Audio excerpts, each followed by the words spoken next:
Hi, my name's Phil. I like talking about politics, and in this video, and in a break from your usual programming, I'll be discussing Boris Johnson's pro-EU agenda and how it has actually paid dividends, in stark contrast to his anti-EU agenda, which has been a complete mess from start to finish. But first, if you'd like to be notified of daily news and politics, please subscribe to the channel and click the bell notification icon. So I bet you didn't see this one coming. Not entirely sure I did. But it has to be said, again, that Boris Johnson is Mr. Brexit because of political opportunism. Let us not forget that he argued for years that we should remain in the EU and absolutely should remain in the single market. As the Brexit campaign was starting to get underway, he wrote 2 articles for The Telegraph. One arguing that we should remain. The other arguing that we should leave. Now, he opted to have published the one calling to leave because he saw that as the best route to becoming Prime Minister. He wasn't popular within the Parliamentary Conservative Party. He lacked effort. Everyone knew he wanted to be Prime Minister, but he didn't have the follow-through. He played the affable fool, which endeared him to the public, but was never going to see him become Conservative leader. So he decided that acting as a rallying point, a lightning conductor for the hardened Eurosceptics in the party was his best route to power. And we can never know for sure now whether he'd have managed it otherwise, because of course you can only experience one reality, but it certainly did give him that power in the version of events that has played out. Now, it is believed that he championed the Leave campaign, but wanted Remain to win. That way, he'd still get to be the Eurosceptics champion and be in pole position when Cameron left, but without actually having to deal with the reality of Brexit, which he knew would be carnage. Ironically, it may not have happened had he not adopted his pro-Brexit position. You know, we must not forget his abilities as a campaigner. He's a very charismatic chap. But anyway, if we accept that he is someone who doesn't philosophically believe in Brexit, but just goes with it in the interest of his own ego and drive for political power, then it's easy to imagine that he also understands how damaging it is to be at odds with the EU, even outside it. And that when he genuinely needs to achieve something, that he knows what is needed. And the test for this hypothesis was absolutely the vaccine crisis of the past week or two. Now, we have quite frankly behaved poorly regarding vaccine nationalism. Johnson denies that he has blocked vaccine exports, but the fact of the matter is we have not exported any doses of vaccine produced in the UK to the likes of the EU. But the EU, on the other hand, have exported millions of doses to us, as well as to other countries around the world, without getting any in return.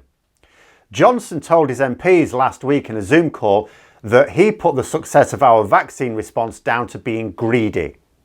He later denied that that's what he meant, but it's clear enough. We have been greedy, and he was reaping the benefits in the polls and getting to slate the EU at the same time. Oh, look at the EU, they're not as good as us with the vaccine rollout. Do you think that's because we've been using their vaccines and we've not been given any in return?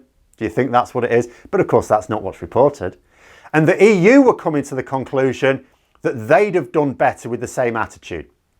Their rollout would of course been better with such an aggressive strategy, and the UK's would have floundered, and that's the key thing. That's unfortunately what politics is about. It is unfortunate, it's a dirty side of politics, that it's effectively comparative. It's not how well you're doing or how poorly you're doing. It's how well or poorly you're doing compared to what you see as your competitors. Now, bear in mind that over half of the vaccine doses that have been administered in the UK have come from the EU. Imagine where we'd be. Would we be cock-a-hoop about our vaccine rollout if the EU had adopted the same policy we have? But then it came to a head. Well, we should block exports, the EU have been thinking. Not entirely in agreement with all member states, it has to be said. At the same time, India is also blocking exports to the UK amongst other places as well. And this presented a bit of a crisis. Boris Johnson knew that he was looking at a summer of losing those initial gains from greed because of others adopting that same policy. Britain may be an island, but it is not a self-sufficient one. This is a genuine problem, and it needed a genuine solution. Frankly, he needed the EU to not impose the export block. That was it. There was no other way around this. If they did, he'd be a dead duck. But how to get the EU to agree? After all, look at it from their point of view. The EU have looked quite bad on the vaccine front. The UK have not only looked good, but have made a point of laughing at the EU about it. The EU have the capacity to turn the tables around. Seems like a no-brainer to me politically. I'll be honest, if I were von der Leyen, I'd absolutely be looking at doing just that. And yet, according to reports, they're not going to. Apparently, an agreement has been reached, and now that won't happen. And how has this agreement been reached? Boris Johnson's personal charm? Behave yourself? No, he didn't. He didn't do the talking. Our Foreign Secretary, Dominic Raab, the long-time Eurosceptic? No, of course not. Bear in mind, recently, he's been trying to persuade the US government that screwing over Ireland isn't that big a deal and Brexit's wonderful. It didn't go down very well. He was hardly likely to be able to win over the EU with any greater success. What about David Frost then, our unelected Brexit minister and the guy who worked with the EU on both the withdrawal agreement and the trade and cooperation agreement? Oh, but also the guy that's trying to get out the withdrawal agreement. No, he's been spending his time recently slagging off the EU to distract attention away from the failure of his agreement that Tory MPs who voted for both are now attacking as deeply flawed.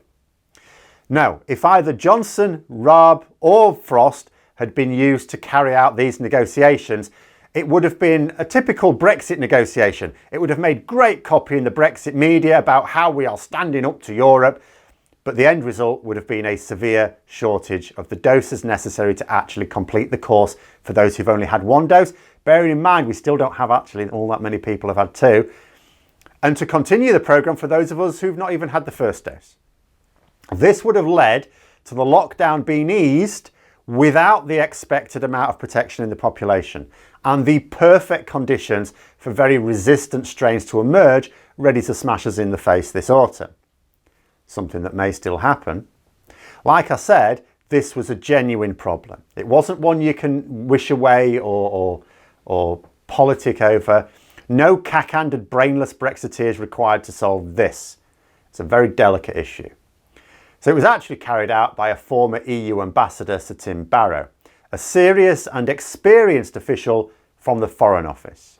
This is the government department whose job it is to make the UK appeal to countries around the world despite what their moronic political masters are saying about them in the popular press.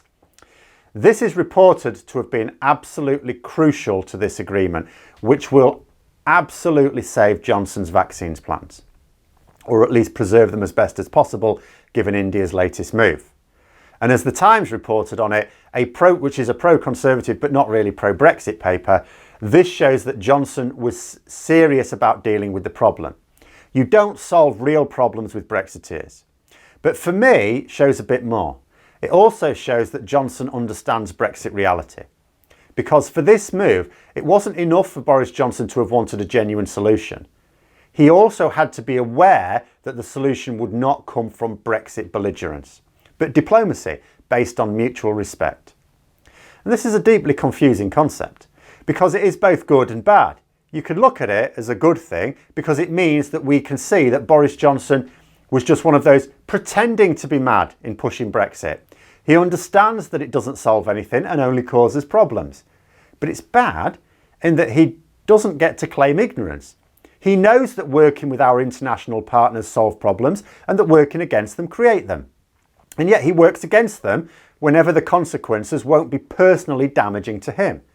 It means he's screwing over the country with his eyes wide open. Because there may be some senior Brexiteers who genuinely think Brexit is going to work out for the best for Britain in the long term. You know, they're just that thick.